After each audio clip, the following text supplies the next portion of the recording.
আমি যেভাবে ভুড়ি ভুনা করি এভাবে ভুড়ি ভুনা করলে আসলে অনেকেই এক প্লেট ভাত এমনি নিমিষে খেয়ে উঠবে। তো চলো তাহলে দেখে নিই আমি কিভাবে রান্নাটি করব, সেটাই তোমাদের সাথে শেয়ার করব। হ্যালো বন্ধুরা, আসসালামু আলাইকুম, welcome back to my channel Mohona's world. আশা করছি তোমরা সকলে ভালো আছো। আল্লাহর রহমতে কিন্তু আমি খুবই ভালো আছি। চলো তাহলে দেখে নিই রান্নাটি শুরু করা যাক। তো এখানে হচ্ছে আমি ভুঁড়িটা ফার্স্টে এখানে ভেজে নিচ্ছি, একদম ভেজে মুচমুচো করে নেব। আর এখানে 4-5টা পেঁয়াজ এবং 6-7টা কাঁচামরিচ ফালি করে নিয়েছি। আর এখানে আলু দিব, তো সেখানে আমি ছোট ছোট করে আলুগুলো পিস করে নিয়েছি। আর এখানে আমি ভুঁড়িটা মুচমুচে করে ভেজে নিয়েছি, তো সেটা একটু দেখে নিলাম। আর এরপর এখানে আমি ফার্স্টে ভালোভাবে তেলটা গরম করে এখানে দিয়ে দিচ্ছি পেঁয়াজ আর কাঁচামরিচগুলো। এখন আমি এগুলো ভেজে নিব। এরপর এটা ভাজা হতে থাক, দিয়ে দিচ্ছি এরপর গরম মশলাগুলো।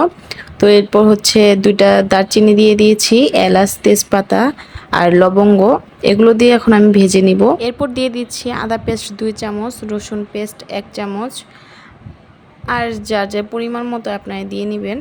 তো এরপর এখানে দিয়ে দিচ্ছি 3 চামচ মরিচের গুঁড়া, যেহেতু মরিচের গুঁড়াটা ঝাল কম তো এই কারণে আমার একটু বেশি দেওয়া লাগতেছে। এরপর এখানে দিয়ে নিচ্ছি হলুদের গুঁড়া 1 চামচ, যেহেতু আমি ভুঁড়িটা হলুদ দিয়ে ভেজে নিয়েছি তো এই কারণে আমি হলুদটা কমিয়ে দিয়েছি। আর ভুঁড়ি অনুযায়ী যতটুকু আর আমি আলু দিব তো এ কারণেই যে পরিমাণ লাগবে তো সে পরিমাণে দিয়ে নিয়েছি। এরপর দিয়ে দিচ্ছি 1 চামচ পরিমাণ জিরার গুঁড়া। এর পাশাপাশি এখানে চাইলে অনেকে কালো বড় এলাচগুলো দিয়ে নিতে পারবেন, তো আমার হাতের কাছে ছিল না এই কারণে আমি দিতে পারিনি। আর এরপর এখানে দিয়ে দিচ্ছি 1 চামচ পরিমাণ মিষ্টি সজে গুঁড়া, 1 চামচ পরিমাণ গরম মশলার গুঁড়া, এগুলো দিয়ে এখন আমি একটু নাড়াচাড়া করে নিব। আর এখানে দিয়ে দিচ্ছি পরিমাণ মতো লবণ। এরপর অল্প একটু পানি দিয়ে আমি নেড়ে নিচ্ছি যাতে মশলাগুলো পুড়ে না যায়। মশলাটা আসলে যত বেশি কষানো যাবে তত বেশি রান্নার স্বাদটা দ্বিগুণ বেড়ে যাবে, তো এই কারণে মশলাটা বেশি কষিয়ে নিতে হয়। পাশাপাশি যে জিনিসটা দিয়ে আমরা রান্না করব তো সেটাও ভালোভাবে ওইটা দিয়ে কষিয়ে নিতে হয়। তো আমার মশলা কিন্তু কষানো হয়ে গিয়েছে। এরপর এখানে আমি দিয়ে দিচ্ছি ভুঁড়ি দিয়ে এখন আমি নেড়ে চেড়ে নিব। যেহেতু আসলে নিচে লেগে যাচ্ছে তো সে কারণে আমি অল্প একটু পানি দিয়ে ভুঁড়িটা ভালোভাবে কষিয়ে নিচ্ছি। তো এখানে আমি 5 মিনিট ঢাকনা দিয়ে রেখেছিলাম। এরপর ঢাকনাটা খুলে আবারও নেড়ে দিয়েছিলাম। তো এরপর এখানে আমি যে পরিমাণ মতো আসলে ভুঁড়ির পরিমাণ মতো এখানে আমি আলু কেটে নিয়েছিলাম তো সেটাই দিয়ে দিয়েছি।